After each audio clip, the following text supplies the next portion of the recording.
ओम शांति। मुरली के मन मनाभव शब्द का यथार्थ अर्थ। मन मनाभव होना ही सबसे बड़ा मनोरंजन है, क्योंकि सर्व संबंधों का रस व अनुभूतियाँ करना ही मन मनाभव है। सिर्फ बाप टीचर के रूप में नहीं, बल्कि सर्व संबंधों के स्नेह अनुभव कर सकते हो। इसलिए लेकिन फ़र्क क्यों पड़ जाता है? एक है दिमाग से नॉलेज के आधार पर संबंध को याद करना, और दूसरा है दिल से उस संबंध के स्नेह में लब में लीन हो जाना। आधा तो करते हो, बाकी आधा रह जाता है। इसलिए थोड़ा समय तो ठीक रहते हो, थोड़े समय के बाद सिर्फ दिमाग से ही संबंध को याद करते हो तो दिमाग में दूसरी बात आने से दिल बदल जाता है। फिर मेहनत करनी पड़ती है। ऐसे में कहते हैं कि हमने याद तो किया, परमात्मा हमारा कंपेनियन है, लेकिन कंपेनियन ने तोड़ तो निभाई नहीं, अनुभव तो कुछ हुआ नहीं। क्यों? क्योंकि ये दिमाग से याद किया, दिल में स्नेह को समाया नहीं।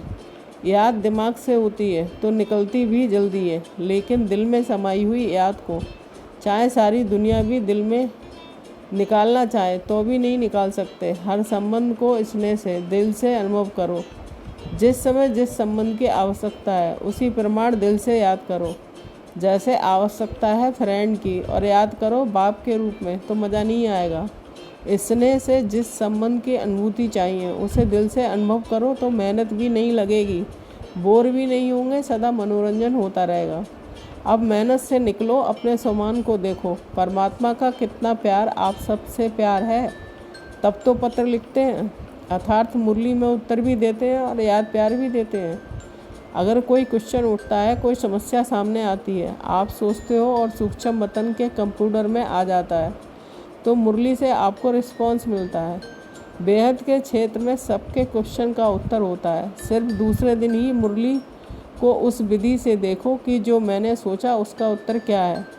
परमात्मा की महिमा ही है मुश्किल को सहज करने वाले। एक बाप आपके साथ हैं, साथी के रूप में, तो कोई भी मुश्किल हो सकती है। फिर क्यों मुश्किल करते हो?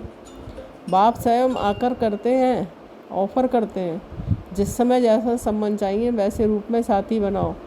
फिर भी किनारा कर देते हो, और कोई कहते हो कि बोरिंग लाइफ हो गई, अकेलापन फील होता है, श्रेष्ठ जीवन साधारण जीवन अनुभव होता है, कुछ चेंज चाहिए। वैसे तो एक तरफ बाप को खुश करने के लिए कहते हैं कि हम तो कंबाइंड हैं, और फिर दूसरी तरफ कहते हैं अकेले हो गए।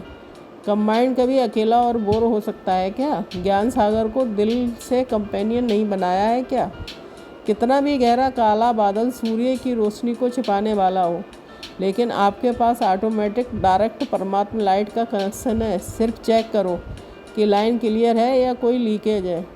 डायरेक्ट लाइन में इतनी लाइट है कि स्वयं तो लाइट में होंगे, लेकिन औरों के लिए भी लाइट हाउस हो जाएंगे। बाप से मिले अपने सम्मान और प्राप्तियों की स्मृति के स्विच ऑन करो तो अंधकार भाग जाएगा। आप सहारे को और अनुभव को किनारे कर देते हो तो मेहनत करनी पड़ती है। ये मार्ग मेहनत का नहीं है, लेकिन हाईवे की बजाय गलियों में चले जाते हो, व मंजिल के निशाने के आगे बढ़ जाते हो, तो लौटने की मेहनत करनी पड़ती है। परमात्मा स्नेह और सहयोग से मंजिल की ओर लेकर जा रहे हैं, फिर भी साथी को छोड़ देते हो। बाप के लब में लीन हो जाओ, लवलीन होकर हर कार्य को करो तो मेहनत समाप्त हो जाए। श्रेष्ठ संकल्प, मैं आत्मा हूँ, मैं आत्मा सर्व शक्तियों से संपन्न हूँ, मैं आत्मा परमपिता परमात्मा की संतान हूँ, मैं आत्मा भगवान के नैनों का नूर हूँ। ओम शांति।